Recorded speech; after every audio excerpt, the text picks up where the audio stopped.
Hey guys, Joshua here from Flight.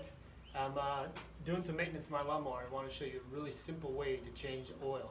A lot of these lawnmowers have a drain plug at the bottom where you can put in your 3/8 inch socket and open the drain plug there. I found it to be incredibly tedious, sometimes really hard to get off, makes a big mess.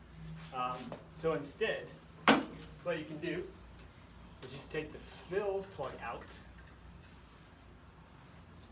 Get yourself a catch pan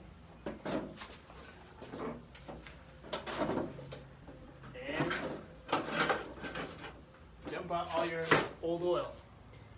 It's not going to get out absolutely everything like it would be if you were using the drain plug,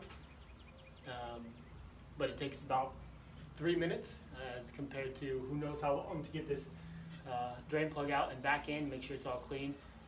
So I found it'd be much simpler to do it this way and just drain and fill from the top versus messing with the bottom. I thought you guys might like that.